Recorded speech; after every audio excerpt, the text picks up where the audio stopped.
អូបលើ4ទឹកបងប្អូនលោក promotion ជូនបងប្អូនសម្រាប់ឱកាសចូលឆ្នាំខ្មែរហើយខ្ញុំលោកប្រហែលស្តុកដែរដោយសារមានតែមួយគូទេអូបលើ4ទឹកបងប្អូននេះអីវ៉ាន់ខ្ញុំដាក់តាំងនឹងហាងអីវ៉ាន់ថ្មីឯងបើថាខ្ញុំតាំងនឹងហាងខ្ញុំបានសកលពីលើហើយបានរុំ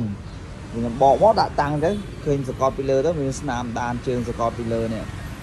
ខ្ញុំយកបាសនេះដាក់ពីលើឯងដាក់បញ្ឈរតែមួយអូខេលោកជូនតែ380ទេបងប្អូន4ទឹកធានាថាធំថ្មីបងប្អូនថ្មីហើយសំលេងលឺល្អបងមានបាសមានអំភ្លីកាន់តែធំគឺកាន់តែខ្លាំងអំភ្លីយើងប្រើអំភ្លីបុកបងប្អូនអំភ្លីបុកមកគ្រាប់មកហើយនឹងអំភ្លីបុកមកគ្រាប់មកហើយទៅប្រើប្រេមកបងប្អូនហើយបើបងប្អូនមានអំភ្លីជាប់បងប្អូនទិញតែធំមួយគឺមានអេកូមានអីច្រៀងស្រាប់តែម្ដងអូខេពិសេសមែនតើសម្រាប់កម្មវិធីយើង10 20 តុបអីបងប្អូនអែមដាក់តែមួយគូនេះបានច្រៀងរំមួយឆ្ងាញ់ដែរបងប្អូនធុងស៊ីនបងប្អូនមើលធុងទៅដឹងហើយស្អាតហើយលោកជូន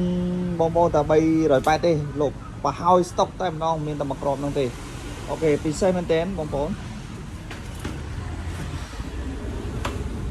អូខេឥឡូវខ្ញុំមានតែប៉ុណ្្នឹងទេខ្ញុំសូមបញ្ចប់ប៉ុណ្្នឹងសិនអរគុណច្រើន